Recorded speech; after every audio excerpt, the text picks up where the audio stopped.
Assalamualaikum warahmatullahi wabarakatuh. Terima kasih, Anda telah kembali di channel YouTube kami. Saluran informasi yang mengkisahkan kisah-kisah Islami, serta kisah para ulama dan kekasih Allah. Pada kesempatan kali ini, kami akan membawakan manaqib dari Syekh Muhammad Bahauddin An-Naqsyabandi. Siapakah beliau sebenarnya? Serta apa sajakah keistimewaan yang beliau miliki, sehingga namanya begitu dikenal di seluruh dunia? Untuk mengetahui jawabannya, simak video kami kali ini hingga akhir.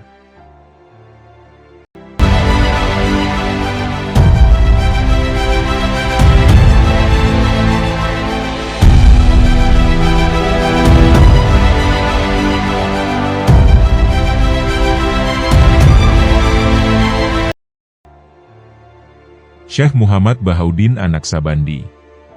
Beliau adalah seorang wali kutub yang sangat masyhur, yang hidup pada tahun 717 hingga 791 Hijriyah. Beliau dilahirkan di desa Qasrul Arifan, yang masih berada di wilayah Bukhara. Beliau adalah pendiri Thariqah Naqsyabandiyah, sebuah thariqah yang sangat terkenal dengan pengikut sampai jutaan jamaah, dan tersebar sampai ke Indonesia hingga saat ini. Syekh Muhammad Baba As-Samasi. Beliau adalah guru pertama kali dari Syekh Muhammad Bahauddin, yang sebelumnya telah mengetahui akan lahirnya seseorang tokoh orang besar, yang mulia dan agung, baik di sisi Allah Subhanahu wa Ta'ala maupun di hadapan sesama manusia di desa Qasrul Arifan, yang tidak lain dia adalah Syekh Bahauddin An-Naqsyabandi. Di dalam asuhan didikan dan gemblengan dari Syekh Muhammad Baba inilah, Syekh Muhammad Bahauddin mencapai keberhasilan di dalam mendekatkan diri kepada Allah Subhanahu wa Ta'ala. Sampai Syekh Muhammad Baba menganugerahinya sebuah kopiah wasiat Al-Azizan, yang membuat cita-citanya untuk lebih dekat dan wusul kepada Allah Subhanahu wa Ta'ala semakin meningkat, dan bertambah kuat. Hingga pada suatu saat, Syekh Muhammad Bahauddin melaksanakan sholat lail di masjid. Dalam salah satu sujudnya hati beliau bergetar dengan getaran yang sangat menyejukkan, sampai terasa hadir di hadapan Allah, atau yang biasa disebut dengan tadhoru. Saat itu beliau berdoa, "Ya Allah, berilah aku kekuatan untuk menerima bala dan cobaannya mahabbah, cobaannya cinta kepada Allah." Setelah subuh, Syekh Muhammad Baba yang memang seorang waliullah yang kasyaf, yang mengetahui yang goib dan yang akan terjadi, beliau kemudian berkata kepada Syekh Bahauddin, "Sebaiknya kamu ketika dalam berdoa seperti ini, ya Allah, berilah aku apa saja yang engkau ridau. Karena Allah tidak ridho jika hambanya terkena bala. Dan kalau memberi cobaan, maka juga ia juga memberi kekuatan, dan memberikan kepahaman terhadap hikmahnya." Sejak saat itu, Syekh Bahauddin seringkali berdoa sesuai dengan apa yang diperintahkan oleh Syekh Muhammad Baba. Untuk lebih berhasil dalam pendekatan diri kepada Sang Kholik, Syekh Bahauddin seringkali berholwat menyepikan hatinya dari keramaian dan kesibukan dunia.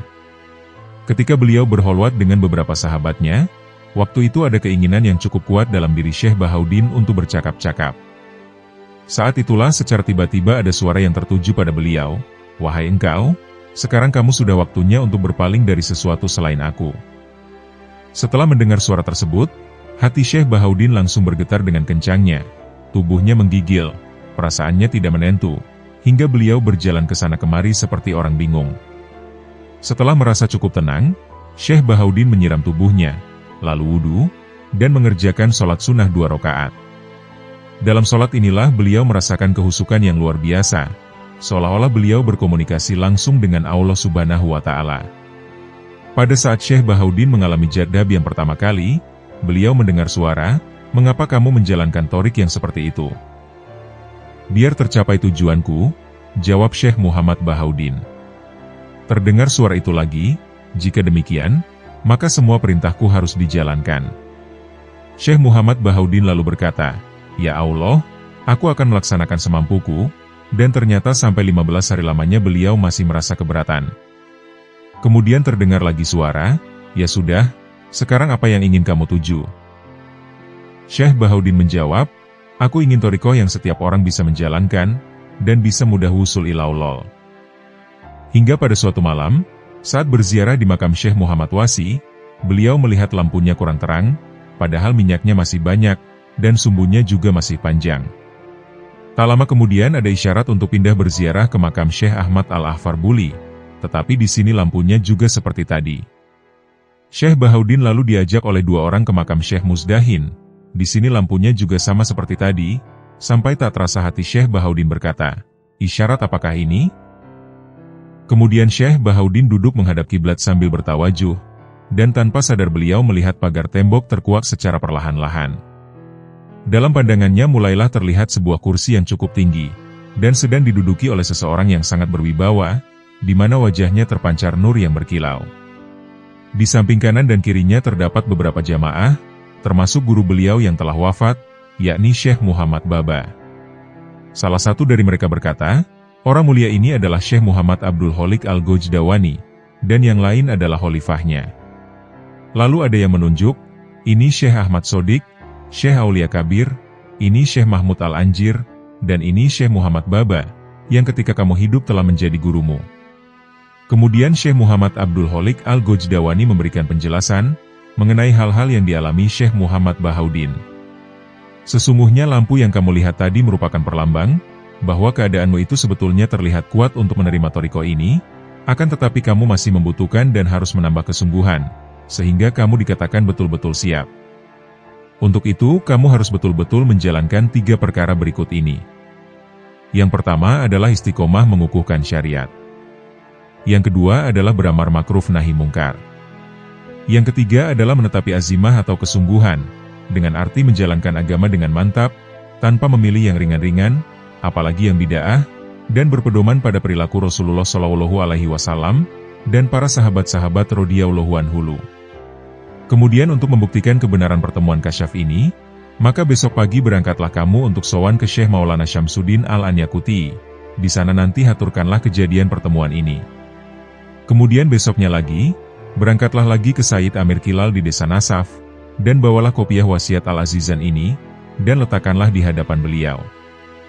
Dan kamu tidak perlu berkata apa-apa, sebab nanti beliau sudah tahu sendiri.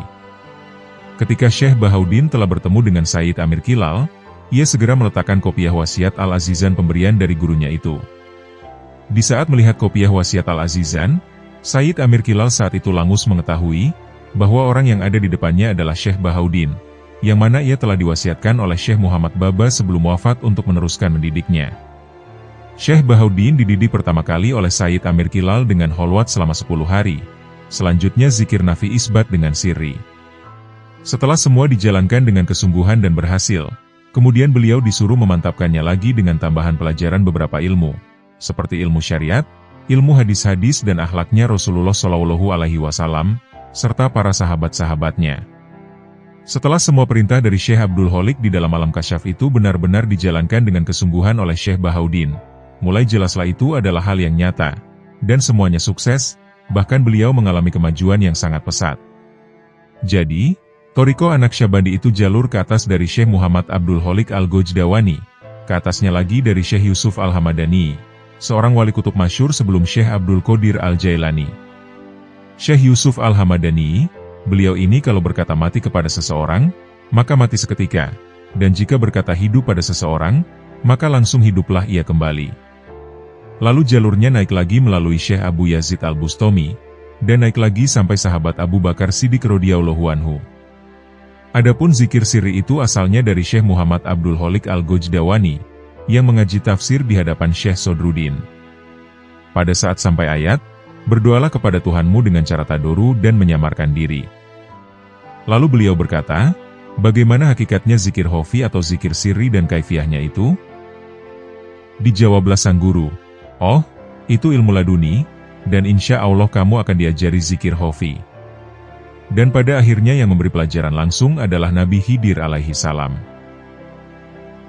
Pada suatu hari, Syekh Muhammad Bahaudin bersama salah seorang sahabat karib yang bernama Muhammad Zahid, mereka pergi ke padang pasir dengan membawa cangkul. Kemudian ada hal yang mengharuskannya untuk membuang cangkul tersebut. Lalu berbicaralah mereka tentang makrifat, sampai datang dalam pembicaraan tentang ubudiyah. Kalau sekarang pembicaraan kita sampai begini, berarti sudah sampai derajat yang kalau mengatakan kepada teman, matilah, maka akan mati seketika, ucapnya. Lalu tanpa sengaja Syekh Muhammad Bahaudin berkata kepada Muhammad Zahid, matilah kamu. Seketika itu Muhammad Zahid mati dari pagi sampai waktu zuhur. Melihat hal tersebut Syekh Muhammad Bahaudin menjadi kebingungan, apalagi melihat mayat temannya yang telah berubah terkena panasnya matahari. Tiba-tiba ada ilham yang datang. "Wahai Muhammad," berkatalah akhi, "hiduplah kamu." Kemudian Syekh Muhammad Bahaudin berkata akhi sebanyak 3 kali. Saat itulah terlihat mayat Muhammad Zahid mulai bergerak sedikit demi sedikit, hingga ia kembali seperti semula. Ini adalah pengalaman pertama kali Syekh Muhammad Bahaudin, dan yang menunjukkan bahwa beliau adalah seorang wali yang sangat mustajab doanya. Syekh Tajuddin, salah satu santri Syekh Muhammad Bahaudin, ia pernah berkata, "Ketika aku disuruh guruku, dari Qasrul Arifan menuju Bukhara yang jaraknya hanya 1 pos, tugas itu aku jalankan dengan sangat cepat, karena aku berjalan sambil terbang di udara. Suatu ketika saat aku terbang ke Bukhara, dalam perjalanan terbang tersebut aku bertemu dengan guruku. Semenjak itu kekuatanku untuk terbang dicabut oleh Syekh Muhammad Bahaudin, dan seketika itu aku tidak bisa terbang sampai saat ini." Berkata Afif Adikaroni, "Pada suatu hari aku berziarah ke Syekh Muhammad Bahaudin, lalu ada orang yang menjelek-jelekan beliau. Aku peringatkan, kamu jangan berkata jelek terhadap Syekh Muhammad Bahaudin, dan jangan kurang tata kramanya kepada kekasih Allah. Dia tidak mau tunduk dengan peringatanku. Lalu seketika itu ada serangga datang, dan kemudian menyengatnya terus-menerus. Dia meratap kesakitan, lalu bertaubat, dan ia kemudian sembuh dengan seketika." Syekh Bahaudin An-Naqsyabandi merupakan salah seorang sufi garda depan, yang namanya bisa disejajarkan dengan ahli sufi lain, seperti Al-Junaid, Al-Ghazali, Hasan Basri, dan tokoh-tokoh sufi terkemuka lainnya. Namun yang jarang dibahas ialah perihal Syekh Bahaudin Naqsyabandi yang dianugerahi karomah atau kemuliaan, yang tidak dimiliki tokoh sufi lainnya, yakni di dadanya terukir lafal Jalalah, atau lafaz Allah. Bahaudin An-Naqsyabandi adalah nama populernya. Nama aslinya Muhammad Bahaudin, bin Muhammad Al-Uwaisi Al-Nuhari, Al-Bukhari An-Naqsyabandi. Beliau lahir di Qasrul Arifan, sebuah desa di kawasan Bukhara, Asia Tengah, pada bulan Muharram tahun 717 Hijriah, atau bertepatan pada bulan April 1317 Masehi. Beliau wafat 791 Hijriah atau 1389 Masehi, dalam usia yang ke-74 tahun, dan dimakamkan di tanah kelahirannya, yakni Qasrul Arifan Bukhara.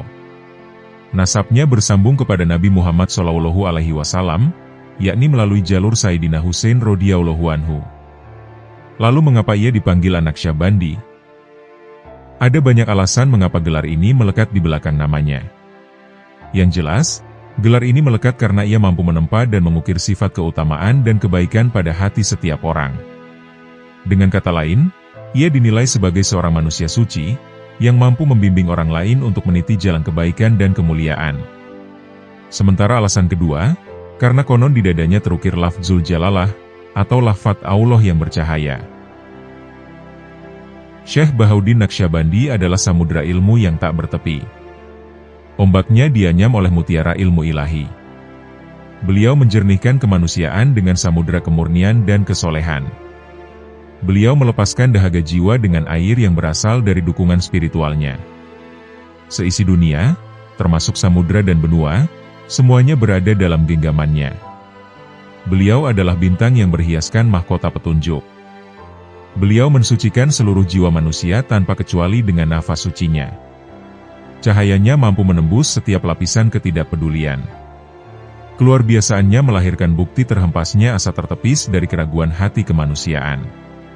Keajaibannya yang penuh kekuatan membawa kehidupan kembali ke dalam hati setelah kematiannya, dan menyiapkan jiwa-jiwa dengan perbekalan mereka, bagi kehidupan spiritual di masa mendatang. Beliau terpelihara di makom busur perantara, tatkala beliau masih dalam buayan. Beliau menghisap nektar ilmu gaib secara terus-menerus dari cangkir makrifat. Segala puji bagi Allah Subhanahu wa Ta'ala yang telah mengirimkan seorang mujadid, yang menghidupkan agama Islam, dan menyesuaikan dengan zaman. Beliau mengangkat hati manusia, menyebabkan mereka mengangkasa ke langit spiritual. Beliau membuat raja-raja berdiri di pintunya. Beliau menyebarkan petunjuknya dari utara hingga selatan, dan dari timur hingga ke barat.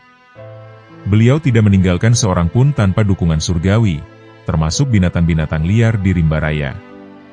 Beliau adalah Gaus teragung, busur perantara, sultannya para aulia, kalung bagi seluruh mutiara spiritual, yang dipersembahkan di alam semesta ini oleh hadirat ilahi. Dengan cahaya petunjuknya, Allah Subhanahu wa Ta'ala membuat yang baik menjadi yang terbaik, dan mengubah yang jahat menjadi baik. Beliau adalah salah satu guru dari tarekat ini, dan syekh dari mata rantai emas, serta merupakan pembawa alur Hwajagan yang terbaik.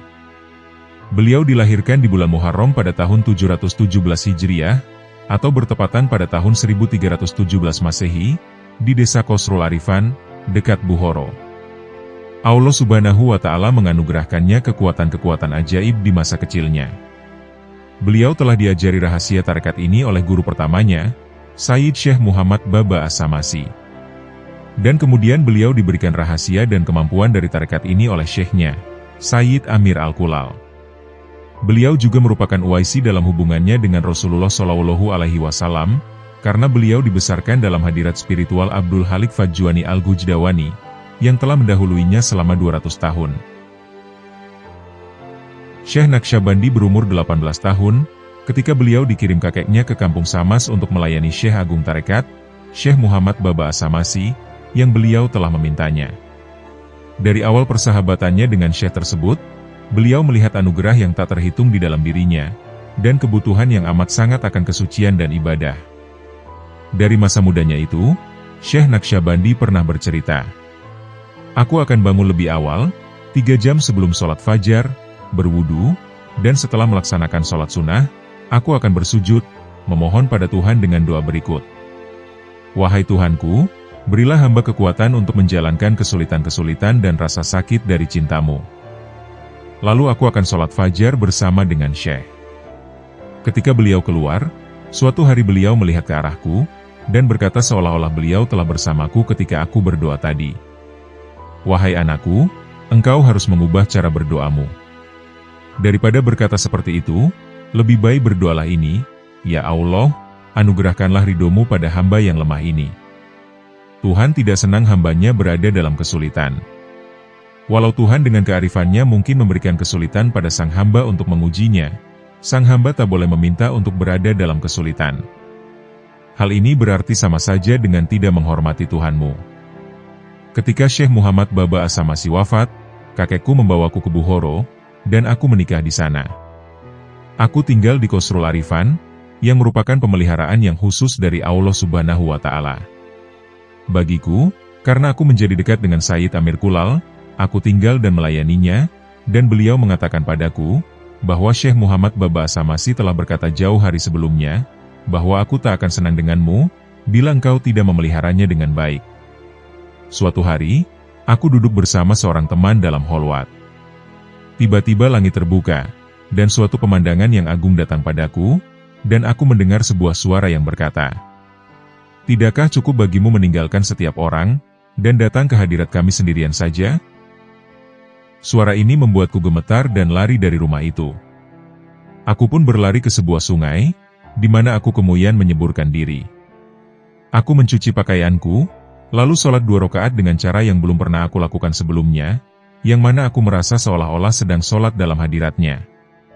Segalanya begitu terbuka ke dalam hatiku dalam bentuk tanpa sekat, atau dalam keadaan kasif. Seluruh semesta lenyap, dan aku tak menghiraukan segala hal, kecuali berdoa ke hadiratnya.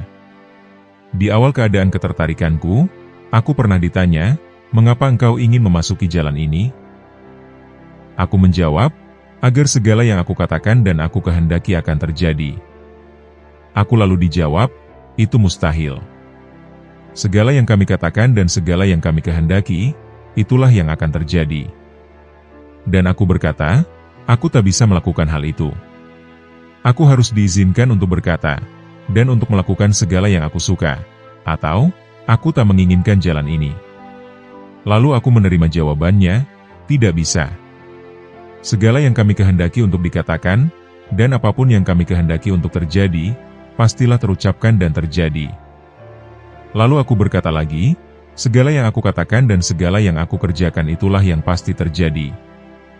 Kemudian aku pun ditinggalkan sendirian selama 15 hari, hingga aku menderita depresi yang luar biasa.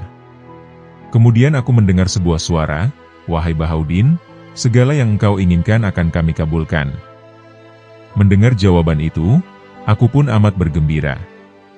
Aku lalu berkata, aku ingin diberi sebuah tarekat yang akan memimpin semua orang, di mana orang yang berjalan di atasnya akan langsung menuju ke hadirat ilahi. Dan aku melihat suatu pemandangan yang agung, dan mendengar sebuah suara yang berkata, apa yang engkau minta telah dikabulkan. Syekh Naqsyabandi menyatakan, suatu saat aku sedang mengalami ekstase dan tanpa akal pikiran, atau tidak sadar, berpindah dari sini ke sana, tak menyadari apa yang tengah kulakukan. Kakiku robek dan berdarah karena duri pada saat gelap. Aku merasa diriku ditarik ke rumah syekhku, Sayyid Amir Kulal. Saat itu malam sungguh gelap, tanpa bulan dan tanpa bintang. Udara amat dingin, dan aku tak memiliki apapun, kecuali sebuah jubah kulit yang sudah usang. Ketika aku tiba di rumahnya, aku menemukan beliau sedang duduk bersama para sahabatnya. Ketika beliau melihatku, beliau berkata kepada para pengikutnya, bawalah dia keluar, sebab aku tak menginginkan dia berada di rumahku. Mereka lalu mengeluarkan aku dan aku merasakan ego berusaha menguasaiku, mencoba meracuni kepercayaanku kepada syekhku. Pada saat itu, hanya perlindungan Allah dan rahmat-Nya lah satu-satunya pendukungku dalam menerima penghinaan ini, demi Allah dan demi syekhku. Lalu aku berkata pada egoku, aku tak memperkenankanmu untuk meracuni kepercayaanku terhadap syekhku. Aku begitu lelah dan tertekan, sehingga aku merendahkan hati di depan pintu kesombongan, meletakkan kepalaku di bawah pintu rumah guruku, dan bersumpah dengan nama Allah Ta'ala, bahwa aku tak akan pindah sampai beliau menerimaku kembali. Salju pun mulai turun, dan udara yang begitu dingin menembus tulangku, membuatku gemetar dalam gelapnya malam. Bahkan cahaya rembulan pun tak ada sedikit pun untuk membuatku merasa nyaman. Aku ingat keadaan tersebut, hingga aku membeku. Namun cinta akan pintu ilahi syekhku yang ada dalam hatiku, membuatku tetap hangat. Subuh pun datang dan syekhku keluar dari pintu tanpa melihatku secara fisik. Beliau menginjak kepalaku, yang masih berada di bawah pintunya. Merasakan adanya kepalaku, dengan segera beliau menarik kakinya, membawaku ke dalam rumahnya, dan berkata kepadaku, "Wahai anakku, engkau telah dihiasi dengan pakaian kebahagiaan. Engkau telah dihiasi dengan pakaian cinta ilahi. Engkau telah dihiasi dengan pakaian yang tidak pernah aku dan syekhku kenakan. Allah senang denganmu, Rasulullah senang denganmu, semua syekh dari mata rantai emas senang denganmu." Kemudian dengan telaten dan sangat hati-hati, beliau mencabuti duri-duri dari kakiku, dan membasuh lukaku. Pada saat yang sama, beliau menuangkan ilmu pada hatiku yang tak pernah aku alami sebelumnya. Hal ini membukakan suatu pandangan, di mana aku melihat diriku memasuki rahasia Muhammadur Rasulullah. Aku melihat diriku memasuki rahasia ayat yang merupakan hakikah Muhammadiyah, atau realitas Muhammad. Hal ini mengantarkan aku untuk memasuki rahasia dari La ilaha illallah, yang merupakan rahasia dari Wahdaniyah, atau keunikan Allah.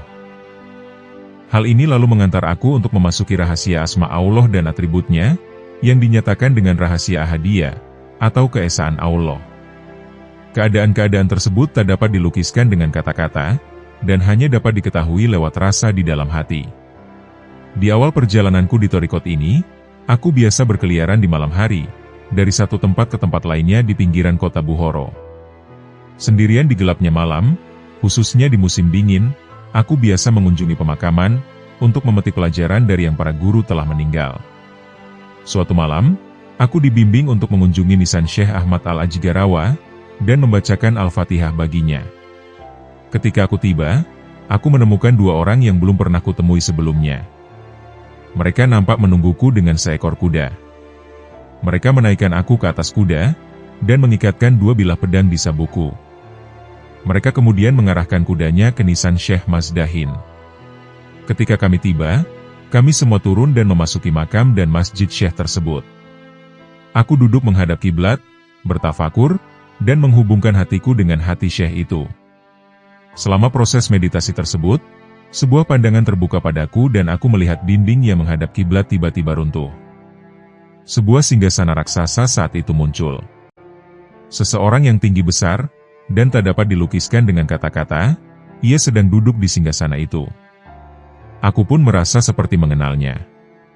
Kemanapun aku palingkan wajah di semesta ini, yang kulihat adalah orang itu. Di sekelilingnya terdapat kerumunan besar, yang terdiri dari para syekh-syekhku, yakni Syekh Muhammad Baba As-Samasi, dan Sayyid Amir Kulal.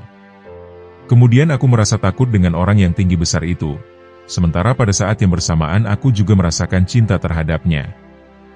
Aku memiliki ketakutan akan kehadirannya yang makin membesar, dan cinta kasih akan kecantikan serta pengaruhnya. Aku berkata pada diriku sendiri, siapa gerangan manusia agung ini?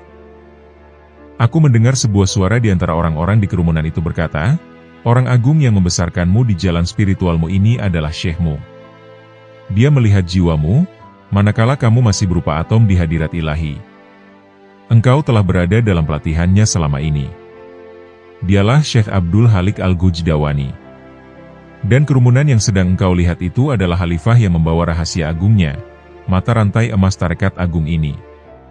Kemudian Syekh tersebut mulai menunjuk kepada masing-masing Syekh, seraya berkata, yang ini Syekh Ahmad, ini Arif Riwakri, ini Syekh Ali Ramitani. Dan yang ini Syekhmu, Syekh Muhammad Baba As-Samasi, yang semasa hidupnya memberikan jubahnya untukmu. Apakah engkau mengenalnya? Iya, aku mengenalnya, kataku.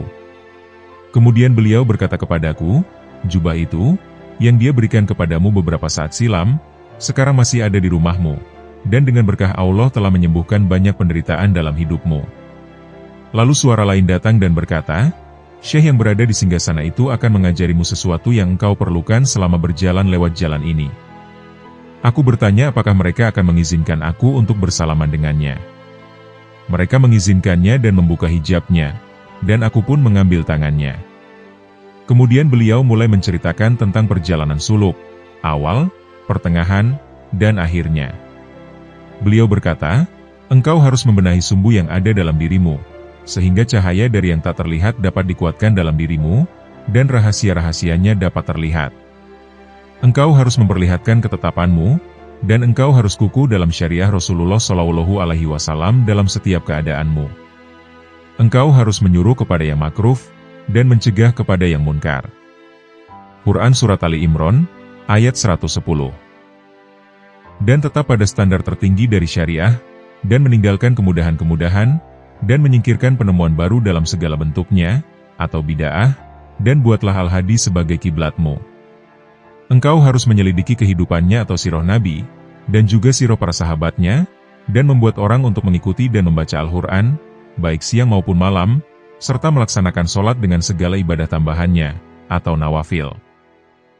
Jangan abaikan hal sekecil apapun dari kebaikan dan perbuatan-perbuatan mulia, yang telah ditunjukkan oleh Rasulullah SAW.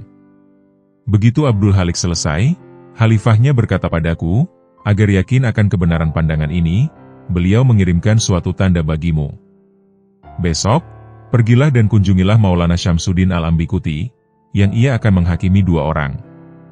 Katakan padanya bahwa si Turkilah yang benar dan si Sakolah yang salah. Katakan padanya, engkau mencoba membantu si Sako, namun engkau salah. Perbaikilah dirimu dan bantulah si Turki. Bila si Sako menyangkal apa yang engkau katakan, dan si hakim terus membela si Sako, katakan padanya, aku memiliki 2 bukti. Yang pertama harus bilang pada si Sako, wahai Sako, engkau sedang dahaga. Sebab, nanti dia akan mengerti sendiri apa arti dahaga itu. Sebagai bukti kedua, engkau harus bilang kepada si Sako, engkau telah meniduri seorang wanita, dan dia akhirnya menjadi hamil. Dan engkau telah memiliki bayi yang telah digugurkan, dan engkau kuburkan bayi itu di bawah pohon pinus. Dalam perjalananmu menuju Maulana Syamsuddin, bawalah 3 butir kismis, dan lewati Syekhmu, Sayyid Amir Al-Kulal. Dalam perjalananmu menuju beliau, engkau akan bertemu dengan seorang syekh yang akan memberimu sebantal roti. Ambillah rotinya, dan jangan bicara sepatah kata pun dengan syekh tersebut. Lanjutkan, hingga engkau menemukan sebuah karavan. Nanti seorang petarung akan mendekatimu. Nasihatilah dia, dan dekati dia kembali. Dia akan menyesal, dan dia nanti akan menjadi salah seorang pengikutmu. Kenakanlah topimu, dan bawa jubah azizan kepada Sayyid Amir Kulal. Setelah itu mereka memindahkan aku, dan pandangan itu pun berakhir. Aku pun kemudian kembali pada diriku sendiri. Di hari berikutnya aku pulang ke rumahku, dan aku juga bertanya kepada keluargaku, tentang jubah yang telah disebutkan dalam pandangan itu. Mereka membawanya ke hadapanku dan berkata, "Ini telah ada di sana sejak lama sekali." Ketika aku melihat jubah itu, keharuan yang mendalam melandaku. Aku mengambil jubah itu, dan kemudian pergi ke desa Ambikata, di pinggiran Buhoro, lalu menuju Masjid Maulana Syamsuddin. Aku sholat fajar bersamanya, dan kemudian aku menyampaikan tanda yang sangat membuatnya terkejut. Si Sakopa saat itu ada, dan dia pun menyangkal bahwa si Turki itu yang benar. Lalu aku menyampaikan bukti-bukti itu kepada beliau. Dia menerima yang pertama, namun menyangkal yang kedua. Lalu aku mengajak orang-orang yang berada di masjid itu, untuk pergi ke pohon pinus yang ada di dekat masjid. Mereka menurut dan menemukan seorang anak yang terkubur di sana. Si Sako lalu datang dan menangis, serta memohon maaf atas apa yang telah dia perbuat, namun semuanya telah berakhir. Maulana Syamsuddin dan orang lain yang berada di masjid itu benar-benar terkejut. Aku bersiap untuk melakukan perjalanan keesokan harinya ke kota Nas, dan telah memegang ketiga kismis kering. Maulana Syamsuddin mencoba menahanku dengan berkata, "Aku sedang melihat dalam dirimu ada penyakit karena merindukan kami, dan hasrat yang membara untuk menggapai ilahi. Penyembuhmu berada di tangan kami." Aku menjawabnya, "Wahai syekhku, aku adalah anak dari orang lain, dan aku adalah pengikutnya. Bahkan bila engkau tawarkan untuk merawatku dengan susu dari makom yang lebih tinggi, aku tak dapat menerimanya, kecuali dari seseorang yang kepadanya aku berikan hidupku, dan daripadanya aku mengambil baiat." Kemudian beliau terdiam, dan mengizinkan aku untuk melanjutkan perjalanan. Aku bergerak seperti yang telah diperintahkan, hingga aku bertemu dengan syekh itu, dan dia memberiku sebantal roti. Aku tidak bicara dengannya, dan aku mengambil rotinya seperti yang telah diperintahkan. Kemudian aku menemukan sebuah karavan. Mereka lalu bertanya, "Dari mana aku berasal?" Aku jawab, "Aku berasal dari Ambikata." Mereka bertanya, "Kapan aku berangkat?" Aku jawab, "Aku berangkat pada saat matahari terbit." Mendengar jawabanku, mereka pun terkejut, dan berkata, "Desa itu bermil-mil jauhnya, dan akan membutuhkan waktu yang sangat lama untuk menempuh jarak itu. Kami meninggalkan desa itu tadi malam, dan engkau di saat matahari terbit, namun engkau telah menyusul kami." Aku kemudian melanjutkan perjalanan, hingga aku bertemu dengan seorang tukang kuda. Dia menyapaku, "Siapa kau? Aku takut kepadamu." Aku bilang, "Di tangankulah engkau akan bertobat." Dia lalu turun dari kudanya, menunjukkan seluruh kerendahannya di hadapanku, dan ia pun bertobat, serta melemparkan seluruh botol anggur yang dibawanya. Dia lalu menemaniku menemui syekhku, Sayyid Amir Kulal. Ketika aku menemuinya, aku menyerahkan jubah kepadanya. Beliau terdiam untuk beberapa saat, dan kemudian beliau berkata, "Ini adalah jubah Azizan. Aku diberitahu tadi malam, bahwa engkau akan membawanya kepadaku, dan aku telah diperintahkan untuk menyimpannya dalam 10 lapisan penutup." Lalu beliau menyuruhku untuk memasuki ruangan pribadinya. Beliau mengajariku, dan menempatkan zikir hafa di dalam hatiku. Beliau memerintahkan aku untuk memelihara zikir itu siang dan malam. Sebagaimana yang telah diperintahkan oleh Syekh Abdul Halik Al-Gujdawani dalam pandangan itu, untuk berketetapan pada cara yang sulit, maka aku pun memelihara zikir hafa, yang merupakan bentuk zikir tertinggi. Sebagai tambahan, aku biasa menghadiri kumpulan murid-murid luar untuk belajar ilmu syariah dan al-hadis, dan belajar mengenai sifat-sifat Rasulullah dan para sahabatnya. Aku melakukannya karena pandangan itu menyuruhku demikian, dan hal ini menyebabkan perubahan besar dalam kehidupanku. Semua yang diajarkan Syekh Abdul Halik Al-Gujdawani dalam pandangan itu, melahirkan buah yang diberkahi dalam kehidupanku, dan ruhnya selalu menemani serta mengajariku. Disebutkan dalam kitab Al-Bahjah Hasaniyah, bahwa dari masa Mahmud Al-Fagnawi hingga masa Sayyid Amir Al-Kulal, mereka terbiasa melakukan zikir zahar atau zikir dengan suara keras, pada saat mereka berkumpul, dan zikir hafi atau zikir dalam hati, bila sedang menyendiri. Namun ketika Syah Bahauddin Naqsyabandi menerima rahasianya, beliau hanya menjalankan zikir hafi. Walaupun pada saat berasosiasi dengan Sayyid Amir Kulal, bila mereka mulai berzikir jahar, beliau biasanya beranjak dan pergi ke kamarnya untuk mengerjakan zikir hafi. Hal ini membuat beberapa murid agak kecewa, meski syekhnya melakukan zikir zahar, beliau tetap melakukan zikir hafi. Namun beliau tetap melayani syekhnya sepanjang usianya. Pada suatu hari, saat Syekh Bahauddin dan semua pengikut Sayyid Amir Kulal sedang beristirahat dari pekerjaan membangun sebuah masjid yang baru, Sayyid Amir Kulal berkata, "Barang siapa yang memiliki prasangka buruk tentang anakku Bahauddin, maka prasangka dia adalah salah. Allah Subhanahu wa Ta'ala telah menganugerahinya suatu rahasia yang belum pernah diberikan kepada siapapun sebelumnya. Bahkan, aku pun tak mampu untuk mengetahuinya." Beliau lalu berkata padanya, "Wahai anakku, aku telah memenuhi wasiat dan nasihat Syekh Muhammad Baba As-Samasi, ketika beliau menyuruhku untuk membesarkanmu dan merawatmu dalam jalan latihanku, hingga engkau menjadi lebih baik daripadaku. Hal ini telah kukerjakan, dan engkau telah memiliki kapasitas untuk melanjutkan ke tingkat yang lebih tinggi, dan lebih tinggi lagi. Jadi, wahai anakku tercinta, saat ini aku sepenuhnya mengizinkan engkau untuk pergi kemanapun yang engkau kehendaki, dan untuk mendapatkan ilmu dari siapapun yang engkau temui. Pada suatu saat, aku mengikuti Maulana Arif Ad-Dikarrani selama 7 tahun. Kemudian aku mengikuti Maulana Kutum Syah selama beberapa tahun lamanya. Pada suatu malam, aku tertidur di hadapan syekhku. Dalam mimpiku aku menemui Syekh Al-Hakim Attar, salah seorang syekh yang termasyhur dari Turki, yang beliau menyampaikan sesuatu kepada seorang sufi yang bernama Halil Girani. Ketika aku terbangun, gambaran sufi itu masih melekat di benakku.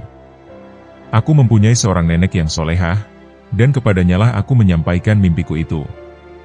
Nenekku berkata, "Wahai anakku, engkau akan mengikuti banyak syekh berkebangsaan Turki." Jadi dalam perjalananku, aku menyinggahi syekh-syekh dari Turki, dan aku tak pernah melupakan gambaran sufi yang satu itu. Lalu pada suatu hari di kampung halamanku sendiri, yakni di Buhoro, aku melihat seorang sufi, dan aku mengenalinya sebagai orang yang aku temui dalam mimpi itu. Aku menanyakan namanya kepada beliau, dan beliau menjawab, "Namaku adalah Kahlil Girani." Aku harus meninggalkannya, namun begitu berat rasanya. Pada saat maghrib, seseorang mengetuk pintuku. Mengetahui ada seorang tami, aku pun menjawab, dan seorang tak dikenal di sana berkata, "Sufi Kahlil Girani sedang menantimu." Aku begitu terperanjat, tatkala mengetahui sosok yang akan kutemui. Bagaimana orang itu bisa menemukanku? Aku membawa sebuah hadiah, dan kemudian pergi bersamanya. Ketika aku sudah berada di hadapannya, aku lalu menceritakan mimpi itu. Saat itu beliau berkata, "Tak perlu engkau ceritakan mimpi itu, karena aku sudah tahu." Hal ini lebih melekatkan hatiku kepada beliau. Bersamanya, beberapa pengetahuan gaib yang baru dibukakan ke dalam hatiku. Beliau selalu merawatku, memujiku, dan mengangkatku. Penduduk Transoxiana menempatkan beliau sebagai raja mereka. Aku terus menemani beliau, walau dalam masa kesultanannya. Hatiku tumbuh dalam cinta kepada beliau lebih dan lebih lagi, dan hatinya telah mengangkatku ke pengetahuan yang lebih tinggi lagi. Beliau mengajariku bagaimana caranya untuk melayani seorang syekh. Aku bersamanya selama 6 tahun. Baik di hadapannya maupun dalam doa, aku selalu menjaga hubungan dengan beliau.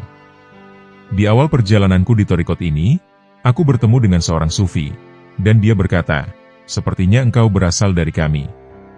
Aku berkata kepadanya, "Aku berharap engkau berasal dari kami, dan aku berharap dapat menjadi temanmu." Suatu saat dia bertanya padaku, "Bagaimana engkau memperlakukan dirimu sendiri?" Aku menjawab, "Bila aku menemukan sesuatu aku bersyukur kepada Allah Subhanahu wa Ta'ala, dan bila tidak, aku bersabar." Dia tersenyum dan berkata, "Itu hal yang mudah. Caranya bagimu adalah dengan membebani egomu, dan mengujinya.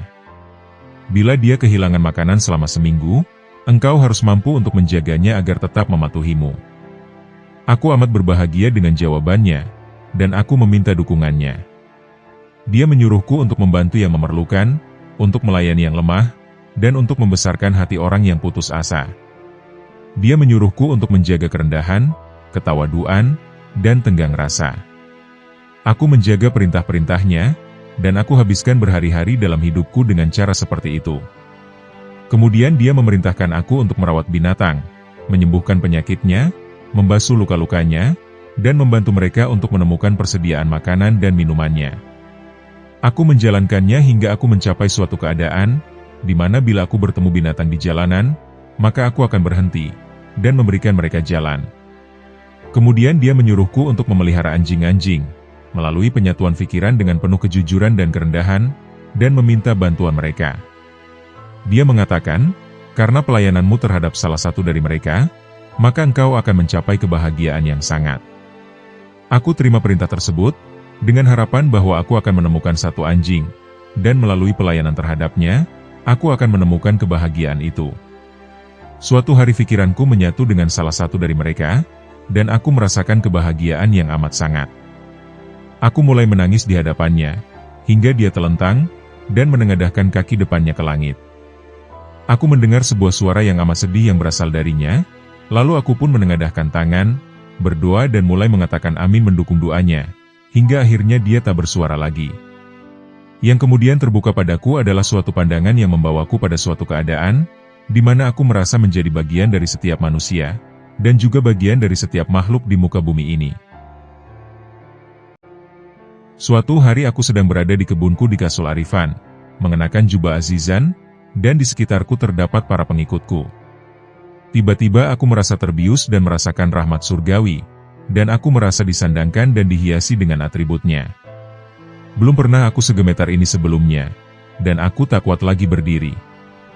Aku berdiri menghadap kiblat, dan aku memasuki pandangan agung. Aku melihat diriku melebur sepenuhnya, dan aku tak lagi melihat wujud lain melainkan Tuhanku. Lalu aku melihat diriku keluar dari hadiratnya, memantul lewat cermin Muhammadur Rasulullah, dalam bentuk sebuah bintang di tengah samudera cahaya, tanpa awal dan akhir. Kehidupan eksternalku berakhir dan aku hanya melihat makna dari la ilaha illallah, Muhammadur Rasulullah Shallallahu Alaihi Wasallam. Ini membawaku kepada makna dari intisari nama Allah, yang membawaku kepada yang maha gaib, yakni intisari dari asma huwa, atau dia. Ketika aku memasuki samudera itu, jantungku berhenti berdetak, dan seluruh hidupku pun berakhir, mengantarku kepada keadaan kematian. Ruhku meninggalkan jasadku, dan semua yang ada di sekelilingku saat itu berpikir bahwa aku telah meninggal, dan mereka pun menangis. Kemudian setelah 6 jam, aku diperintahkan untuk kembali kepada jasadku. Aku merasakan ruhku perlahan memasuki jasadku kembali, dan pandangan itu pun berakhir. Untuk menyangkal keberadaanmu, dan untuk mengacuhkan dan mengabaikan egomu, adalah yang berlaku dalam thariqat ini. Dalam keadaan ini aku memasuki setiap tingkat keberadaan, yang membuatku menjadi bagian dari semua makhluk, dan yang mengembangkan keyakinan dalam diriku, bahwa setiap orang lebih baik daripada aku sendiri. Aku melihat bahwa setiap orang menyediakan suatu manfaat, dan hanya akulah yang tak memberikannya. Suatu hari sebuah keadaan yang amat mencengangkan terjadi padaku. Aku mendengarkan suara ilahi berkata, mintalah apapun yang engkau suka dari kami. Lalu aku memohon, ya Allah, anugerahilah aku dengan setetes dari samudera rahmat dan berkat-Mu. Dan jawabannya pun datang, engkau hanya meminta setetes dari kemaha pemurahan kami. Hal ini laksana jutaan tamparan keras di wajahku, dan sengatannya tersisa di pipiku selama berhari-hari. Kemudian suatu hari aku berkata, ya, Allah Subhanahu wa Ta'ala anugerahilah hamba dari samudera rahmat dan berkat-Mu, kekuatan untuk membawanya.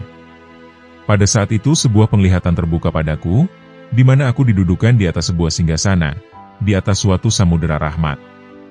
Dan sebuah suara berkata kepadaku, samudera rahmat ini adalah untukmu, dan berikanlah dia kepada hamba-hambaku. Aku menerima rahasia dari berbagai sisi, khususnya dari Uwais Al-Qarni, yang amat mempengaruhi aku untuk meninggalkan hal-hal duniawi, dan untuk melekatkan diri hanya pada hal-hal ruhaniyah. Aku menjalankannya dengan tetap berpegang teguh pada syariah, dan perintah Rasulullah Shallallahu Alaihi Wasallam, hingga aku mulai menyebarkan pengetahuan gaib, dan rahasia-rahasia yang dianugerahkan dari Yang Maha Esa, yang belum pernah diberikan oleh siapapun sebelumnya. Keajaiban dari perkataan-perkataannya, serta perkataan-perkataan tentang keajaibannya. Dalam suatu majelis ulama-ulama besar di Baghdad, beliau ditanya tentang perbedaan-perbedaan dalam perkataan keempat khalifah Rasulullah Shallallahu Alaihi Wasallam. Beliau berkata, suatu ketika Abu Bakar As-Siddiq berkata, aku tak pernah melihat sesuatu pun, kecuali Allah Subhanahu wa Ta'ala berada di depannya. Dan Umar Al-Faruq berkata, "Aku tak pernah melihat sesuatu pun, melainkan Allah Subhanahu wa Ta'ala selalu berada di belakangnya." Dan Utsman berkata, "Aku tidak pernah melihat sesuatu pun, melainkan Allah Subhanahu wa Ta'ala berada di sampingnya." Dan Ali berkata, "Aku tidak pernah melihat sesuatu pun, melainkan Allah Subhanahu wa Ta'ala berada di dalamnya." Beliau mengomentari bahwa perbedaan dalam perkataan-perkataan ini didasarkan pada perbedaan situasi pada saat mereka berkata-kata, dan bukannya perbedaan dalam kepercayaan dan pemahaman. Apakah di balik cerita Rasulullah SAW, sebagian dari iman adalah memindahkan apa-apa yang membahayakan dari jalan?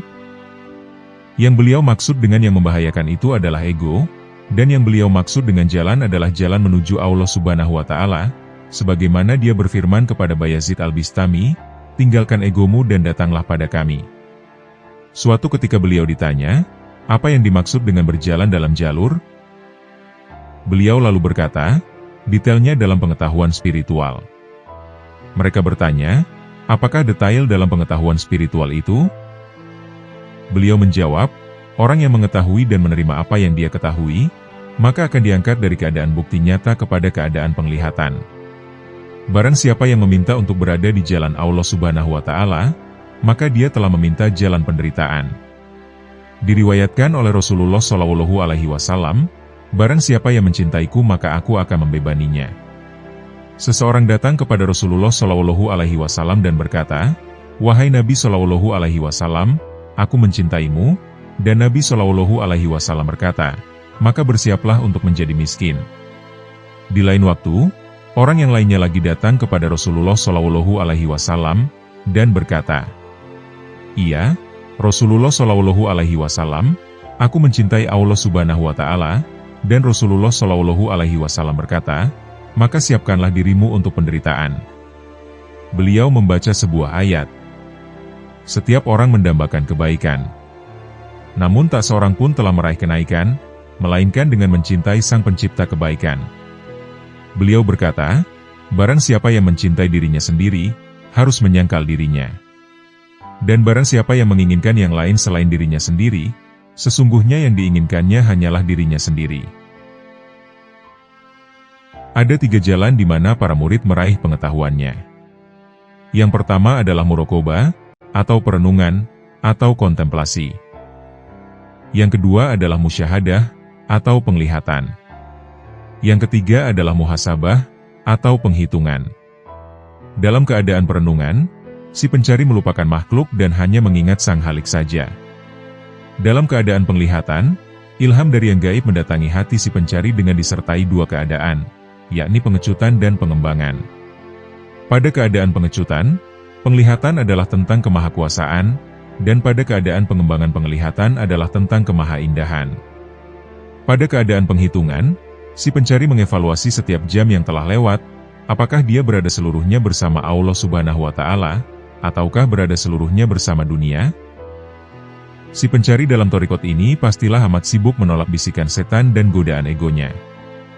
Dia mungkin menolaknya, bahkan sebelum mereka mencapainya, atau dia mungkin menolaknya setelah mereka mencapainya, namun sebelum mereka memegang kendali atasnya.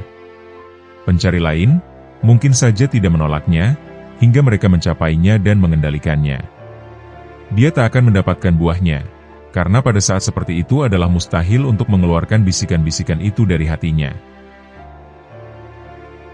Bagaimanakah hamba-hamba Allah Subhanahu wa Ta'ala melihat perbuatan yang tersembunyi dan bisikan-bisikan hati?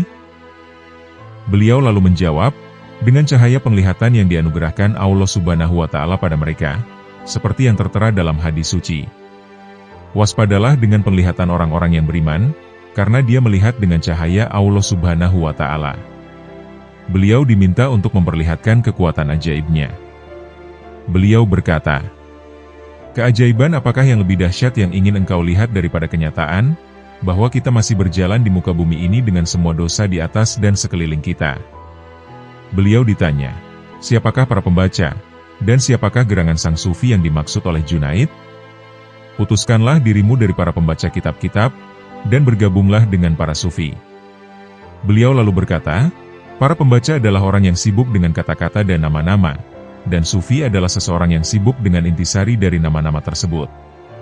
Beliau memperingatkan, bila seorang murid, seorang syekh, atau siapapun bicara tentang suatu keadaan yang belum didapatkannya, Allah Subhanahu wa Ta'ala akan mencegahnya dari mencapai keadaan tersebut.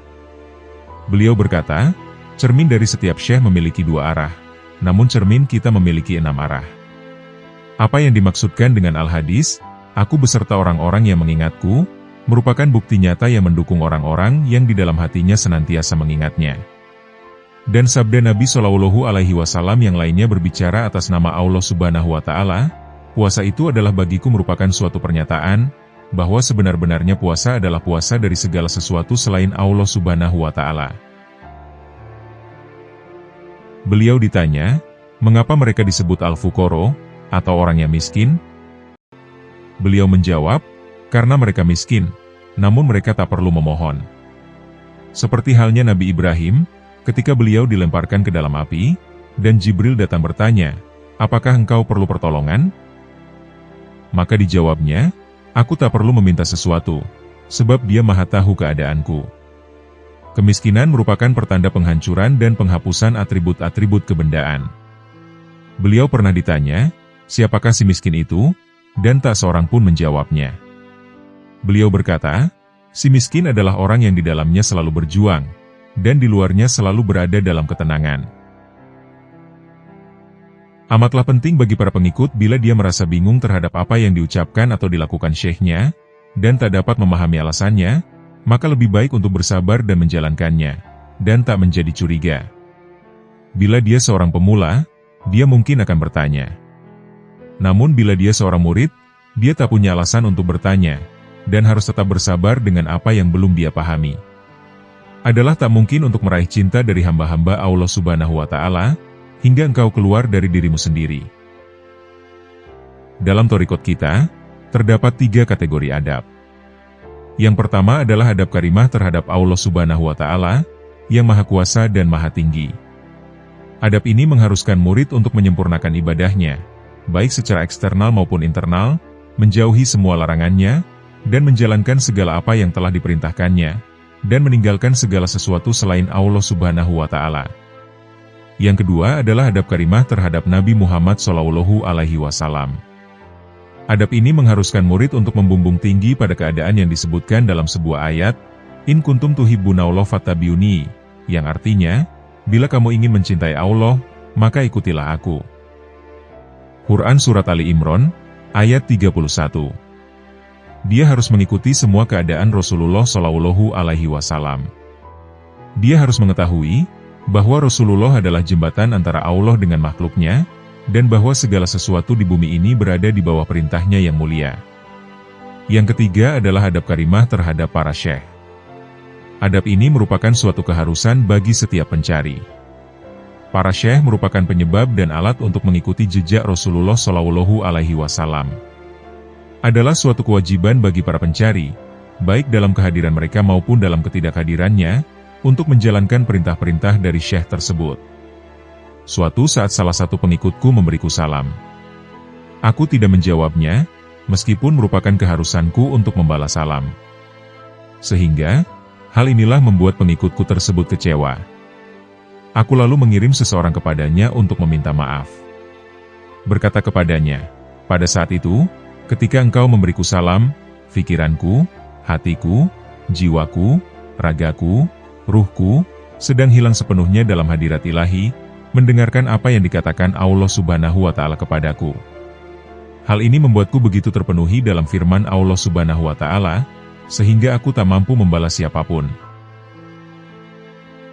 Sangatlah penting untuk meluruskan niat, karena niat itu dari dunia gaib, bukan dari dunia materi. Untuk alasan tersebut, Ibnu Sirin, sang penulis buku Tabir Mimpi, ia tidak berdoa pada sholat jenazah Hasan al-Basri. Beliau berkata, bagaimana aku dapat berdoa, ketika niatku belum mencapaiku dan menghubungkanku dengan yang gaib? Niat sangat penting, karena dia terdiri atas 3 huruf, yaitu huruf Nun, yang melambangkan nur Allah, cahaya Allah Subhanahu wa Ta'ala. Huruf Ya, yang melambangkan niat Allah, tangan Allah Subhanahu wa Ta'ala. Dan huruf Ha, yang melambangkan hidayat Allah, bimbingan Allah Subhanahu wa Ta'ala. Sehingga, niat adalah hembusan jiwa. Allah Subhanahu wa Ta'ala menciptakan aku untuk menghancurkan kehidupan materialistik, tetapi orang-orang menginginkan aku untuk membangun kehidupan materialistik mereka. Hamba-hamba Allah menanggung beban penciptaan, agar semua ciptaan belajar darinya.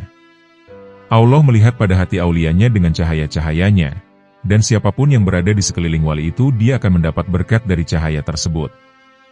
Syekh harus mengetahui tingkatan muridnya dalam 3 kategori, yaitu di masa lalu, masa kini, dan masa depan, agar dia dapat menaikkan makomnya. Siapapun yang melakukan baiat dengan kita dan mengikuti kita dan mencintai kita, apakah dia dekat atau jauh, dimanapun dia berada. Bahkan jika dia berada di timur dan kami di barat, kami memeliharanya dengan aliran cinta, dan memberinya cahaya dalam kehidupan sehari-harinya. Dari kehadiran Al-Azizan ada 2 metode zikir, yaitu zikir khafi dalam hati, dan zikir jahar yang keras. Aku menyukai zikir dalam hati, karena dia lebih kuat dan lebih bijaksana. Izin untuk melakukan zikir harus diberikan oleh orang yang sempurna, agar bisa mempengaruhi orang yang menggunakannya. Sebagaimana halnya panah dari seorang yang ahli memanah, yang lebih baik daripada panah yang dilepaskan dari busur orang biasa. Beliau menambahkan 3 prinsip ke dalam 8 prinsip Syekh Abdul Halik. Kesadaran akan waktu, atau wukuf zamani. Kesadaran akan waktu, berarti memperhatikan ketenangan seseorang, dan mengecek kecenderungan seseorang kepada kelalaian. Para pencari harus mengetahui berapa banyak waktu yang dihabiskan untuk bergerak menuju kematangan spiritual, dan harus mengenal di tempat apa dia telah sampai dalam perjalanannya menuju hadirat ilahi. Para pencari harus membuat kemajuan dengan segala usahanya. Dia harus menghabiskan seluruh waktunya untuk satu tujuan, yaitu sampai di makom cinta ilahi dan hadirat ilahi. Dia harus menjadi sadar, bahwa dalam segala usahanya dan dalam segala tindakannya, Allah Subhanahu wa Ta'ala menyaksikan sampai sedetail-detailnya. Para pencari harus membuat catatan mengenai tindakan niatnya setiap hari dan setiap malam, dan menganalisa tindakannya setiap jam, setiap detik, dan setiap saat. Jika semuanya baik, dia akan bersyukur kepada Allah Subhanahu wa Ta'ala atas nikmat tersebut. Jika tindakannya buruk, dia harus bertaubat dan memohon ampun kepada Allah Subhanahu wa Ta'ala. Yakub Al-Charki berkata, bahwa Syekhnya Alauddin Al-Attar pernah berkata, dalam keadaan depresi, engkau harus banyak beristighfar, memohon ampunan Allah Subhanahu wa Ta'ala. Dan jika dalam keadaan bergembira, engkau harus banyak bersyukur kepada Allah Subhanahu wa Ta'ala. Sebagai pertimbangan kedua keadaan ini, kontraksi dan ekspansi adalah arti dari wukuf zamani. Syekh Naqsyabandi menerangkan keadaan tersebut dengan berkata, engkau harus menjadi awas akan dirimu. Jika engkau mengikuti syariah, maka engkau harus bersyukur kepada Allah Subhanahu wa Ta'ala. Dan bila tidak, maka engkau harus memohon ampun. Yang penting bagi seorang pencari dalam keadaan ini, adalah menjaga periode waktu terkecil agar tetap aman. Dia harus menjaga dirinya, dan menilai apakah dia dalam hadirat Allah Subhanahu wa Ta'ala, atau dalam hadirat egonya setiap saat dalam hidupnya. Syekh Naqsyabandi berkata, engkau harus mengevaluasi bagaimana engkau menghabiskan waktumu, dalam kehadiran atau dalam kelalaian. Kesadaran akan jumlah, berarti para pencari yang sedang berzikir harus memperhatikan bilangan zikir yang tepat, yang diperlukan dalam zikir khafi. Menjaga hitungan zikir ini bukan untuk perhitungan itu sendiri, tetapi demi menjaga hati, agar tetap aman dari pikiran buruk, dan untuk meningkatkan konsentrasi dalam usaha mencapai jumlah pengulangan yang telah ditetapkan oleh Syekh secepat mungkin. Pilar zikir melalui perhitungan, adalah untuk membawa hati kepada hadirat ilahi yang disebutkan dalam zikir tersebut, dan tetap menghitung, satu demi satu, untuk membawa perhatian seseorang kepada realitas, bahwa setiap orang membutuhkan Dia yang Maha Esa, yang tanda-tanda kebesarannya tampak pada setiap makhluk. Syekh Naqsyabandi berkata, memperhatikan jumlah zikir adalah langkah pertama dalam tahap mendapatkan pengetahuan surgawi, atau ilmu laduni. Ini berarti perhitungan itu mengantarkan seseorang untuk mengenali bahwa hanya satu yang diperlukan dalam hidup. Semua persamaan matematik memerlukan nomor satu. Semua makhluk memerlukan Zat yang Maha Esa. Kesadaran akan hati, berarti mengarahkan hati para pencari menuju hadirat ilahi, di mana dia tidak akan melihat yang lain, kecuali yang paling dicintainya. Hal itu berarti untuk mengalami tajijali, atau manifestasinya dalam semua keadaan. Ubaid Allah Al-Ahror berkata, tingkat kesadaran hati adalah tingkatan untuk hadir dalam hadirat ilahi sedemikian rupa, sehingga engkau tidak boleh melihat yang lain selain dia. Dalam situasi demikian, seseorang memusatkan tempat zikirnya dalam hati, sebab inilah pusat kekuatan. Semua pikiran dan inspirasi, baik maupun buruk, jatuh dan muncul satu demi satu, berputar dan mengalir, bergerak di antara terang dan gelap, dalam perputaran yang konstan. Di dalam hati zikir diperlukan untuk mengawal dan mengurangi gejolak dalam hati. Syekh Naqsyabandi berkata, ketika Rasulullah Shallallahu Alaihi Wasallam bersabda, porsi umatku yang ditakdirkan untuk api neraka adalah seperti porsi Ibrahim yang ditakdirkan untuk api Namrud. Beliau memberi kabar gembira tentang penyelamatan bagi umatnya, sebagaimana Allah Subhanahu wa Ta'ala telah menggariskan penyelamatan untuk Ibrahim, ya narukuni bardan wasalaman ala Ibrahim, yang artinya, wahai api, jadilah dingin, dan jadilah keselamatan bagi Ibrahim. Quran Surat Al-Anbiya, ayat 69. Ini dikarenakan Rasulullah Shallallahu Alaihi Wasallam bersabda, umatku tidak akan setuju dengan suatu kesalahan. Hal ini menegaskan, bahwa umat tidak akan menerima perbuatan yang salah, dan dengan demikian Allah Subhanahu wa Ta'ala akan menyelamatkan umat Muhammad Shallallahu Alaihi Wasallam dari api neraka. Syekh Ahmad Faruqi mengatakan, bahwa Syekh Naqsyabandi berkata, umat Nabi Muhammad meliputi semua orang yang muncul setelah Rasulullah Shallallahu Alaihi Wasallam.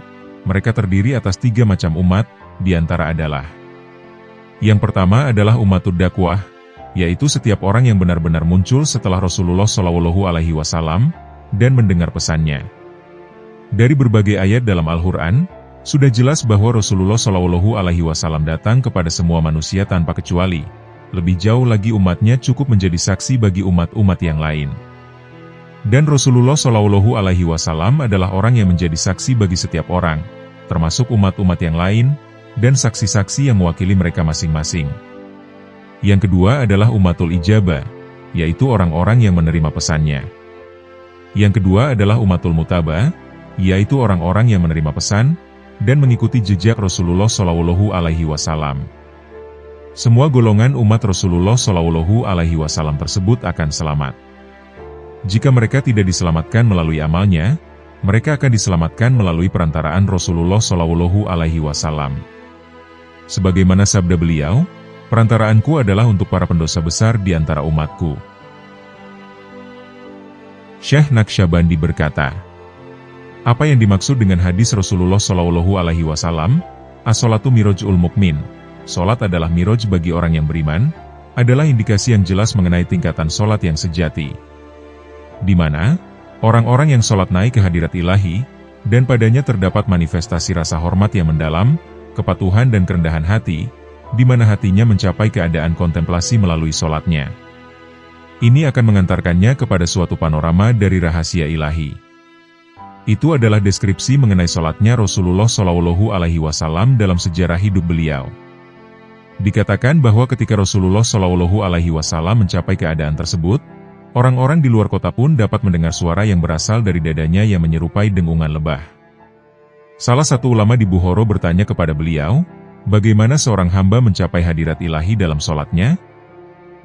Beliau lalu menjawab, dengan memakan dari hasil jerih payahmu, dan dengan mengingat Allah Subhanahu wa Ta'ala dalam sholat dan di luar sholatmu, dalam setiap penyucian diri dan dalam setiap peristiwa hidupmu. Syekh salah seorang pelayannya Syekh Naqsyabandi melaporkan.